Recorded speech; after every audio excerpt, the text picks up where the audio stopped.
ओम नमः शिवाय।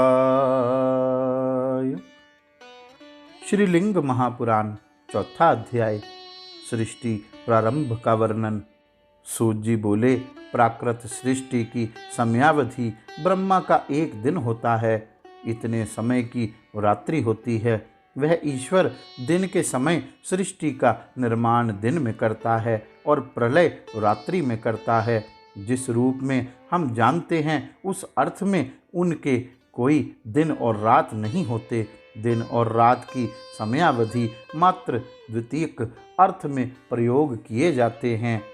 दिन के दौरान समस्त विकृतियां, विश्व देवा, प्रजापति गण और मुनि साथ होते हैं। रात्रि में उनका सबका प्रलय हो जाता है। रात्रि के अंत में उनका पुनः निर्माण होता है। उसका एक दिन हमारे कल्प के बराबर होता है। उसी तरह रात भी एक कल्प की होती है। चारों युगों के एक सहस्त्र काल में 14 मनु होते हैं। हे ब्राह्मणों, कृत युग 4 सहस्त्र वर्षों का होता है। प्रत्येक युग की समाप्ति और प्रारंभ में क्रमशः 400, 300, 200 और 100 वर्षों का संक्रमण होता है। अतः अशंक प्रत्येक युग की अवधि का 6वां भाग होता है। त्रेता, द्वापर और कली क्रमशः 3, 2 और 1 सहस्त्र होते हैं, जिसमें अशंक की अवधि शामिल नहीं है। कृत का उल्लेख पहले किया गया। हे सुव्रतो, सामान्य दशा में एक स्वस्थ मनुष्य की 15 निमेषों अर्थात पलक झपकना का एक काष्ठा होता है। ऐसे 30 काष्ठाओं का एक कला होती है और ऐसे 30 कलाओं का एक मुहूर्त होता है। ऐसे 15 मुहूर्तों से एक रात्रि और 15 मुहूर्तों से दिन बनते हैं। मनुष्य की गिनती में एक चंद्रमास पितरों के दिन और रात के बराबर होते हैं। पुनः विभाजन पर अंधेरा आधा भाग दिन होता है और उजाला आधा भाग रात्रि होती है। जब वे सोते हैं, मनुष्य के 30 मास पितरों का एक मास होता है। मनुष्यों के 360 महीने पितरों का एक वर्ष होता है। मनुष्य की गणना के 100 वर्ष पितरों के 3 वर्ष होते हैं।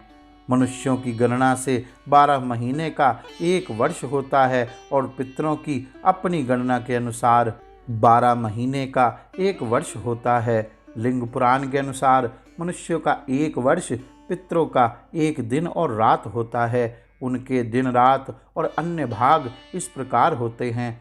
उत्तरायण सूर्य की उत्तर की ओर संक्रमण की अवधि उनका दिन और दक्षिणायन सूर्य की दक्षिण की ओर संक्रमण की अवधि उनकी रात होती है। ये दिन और रात देवों की गणना से गिने जाते हैं।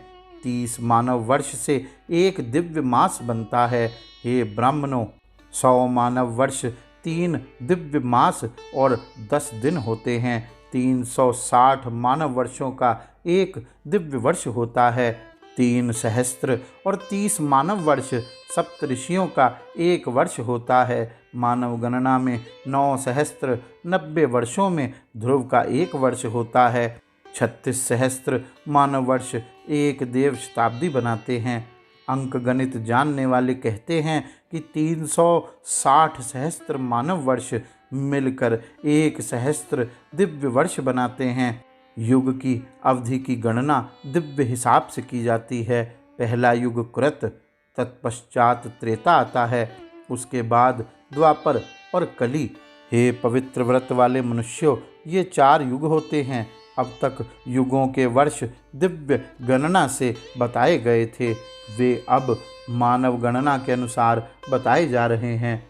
कृत युग में 14,40,000 मानव वर्ष होते हैं। त्रेता में 10,80,000 वर्ष, द्वापर में 60,20,000 वर्ष और कली में 3,60,000 वर्ष होते हैं। इस प्रकार बिना संधि और संक्रमण के चारों युगों की अवधि 36 लाख वर्ष होती है। यदि संध्या समय को जोड़ा जाए तो चारों युगों का समूह 43,20,000 वर्ष होती है। चारों युगों कृत, त्रेता, द्वापर और कली के 70 समूहों से कुछ अधिक का एक मनवंतर होता है। एक मनवंतर में 30 करोड़ 67 लाख 20 हजार मानव वर्षों का होता है। हे श्रेष्ठ ब्राह्मणों, इस लिंग पुराण के अनुसार मनवंतर की अवधि इससे अधिक नहीं हो सकती। चारों युगों में वर्षों की संख्या का उल्लेख किया जा चुका है। हे श्रेष्ठ ब्राह्मणों, चारों युगों के ऐसे सहस्त्र समूहों से ब्रह्मा का एक कल्प बनता है। ब्रह्मा की रात्रि के समय प्राणी नष्ट हो जाते हैं। रात्रि के अंत में उनका पुनः सृजन होता है। 28 करोड़ देवता वायु के रथ पर गतिशील रहते हैं। मनवंतरों और उनके मध्यवर्ती समय में उनकी संख्या 392 करोड़ हो जाती है। हे ब्राह्मणों, अंतिम कल्प में उनकी संख्या 78,000 होती है। सभी कल्पों में संक्षेप में यही स्थिति रहती है। प्रलय निकट होता है तो लोग कल्प के अंतिम दिन जीवित व्यक्तियों को छोड़कर महरलोक से जनलोक में चले जाते हैं। देव गणना के अनुसार अर्धकल्प में 2,862 करोड़ और 70 लाख वर्ष होते हैं। इसी के अनुसार कल्प की गणना की जाएगी।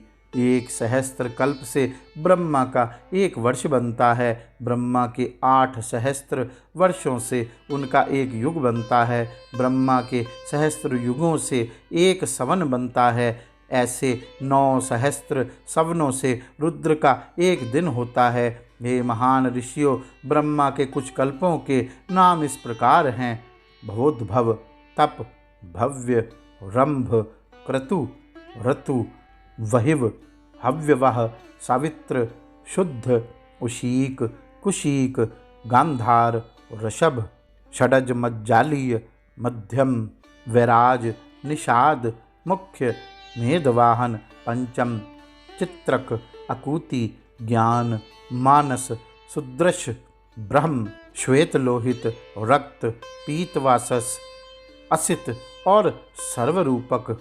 हे श्रेष्ठ ऋषियों, ऐसे सहस्त्रों और करोड़ों कल्प बीत चुके हैं। कल्प की समाप्ति पर दिन और रात में सृजन के दौरान उत्पादित सभी वस्तुएं नष्ट की जाती हैं। विनाश शिव जी के आदेश पर होता है। जब सृष्टि का विनाश होता है तो प्रधान अपने आप में सिमट जाता है। प्रधान और पुरुष दोनों स्थिर और निष्क्रिय हो जाते हैं। हे ब्राह्मणों, जब तीनों गुण संतुलन में नहीं रहते तभी सृष्टि का निर्माण होता है। जब वे संतुलन में होते हैं तो सृष्टि का क्षय हो जाता है। इसी प्रकार वे लीला स्वरूप सृष्टि का निर्माण करते हैं। प्रधान के द्वारा रची गई ऐसी असंख्य सृष्टियां हैं। अपने ब्रह्मा और विष्णु सहित कल्पों की संख्या भी असंख्य है, किंतु भगवान शिव एक ही हैं। प्रधान के माध्यम से प्रकृति की गतिविधियां उनकी लीला के कारण हैं। गुणों से युक्त गतिविधियां नाशवान हैं, किंतु आत्मा का न प्रारंभ है, न मध्य और न अंत। ब्रह्मा की जीवन अवधि 2 भागों में बटी होती है, जो प्रारब्ध कहलाते हैं। उनकी सृष्टि जो दिन में रची होती है, उसका रात्रि में विनाश होता है। भुव, भुवः, स्वः और महा लोकों का विनाश हो जाता है। केवल उधर्व लोक बचे रहते हैं। रात्रि में जबकि सब चर और अचर का विनाश हो जाता है, तब जल फैलकर एक सागर बन जाता है। उस समय ब्रह्मा जल में शयन करने सोने के लिए चले जाते हैं, अतः वे नारायण नाम से जाने जाते हैं। रात के अंत में जब वे जागते हैं तो चर और अचर को शून्य देखकर ब्रह्मविदों में श्रेष्ठ ब्रह्मा सृष्टि का निर्माण करने का निश्चय करते हैं। वह एक वराह का रूप धारण करते हैं और जल में मग्न डूबी हुई पृथ्वी को उठाकर पूर्ववत स्थापित करते हैं। नदी, नद और समुद्रों को पूर्ववत कर देते हैं। बहुत प्रयास करके ब्रह्मा पृथ्वी को समतल करते हैं। वे पृथ्वी पर अग्नि द्वारा जले हुए पर्वतों को एकत्र करते हैं। वे भुह आदि चारों लोकों को पूर्ववत स्थापित करते हैं।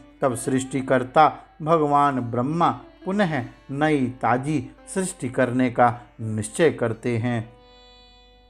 गौरी शंकर भगवान की जय। ओम नमः शिवाय।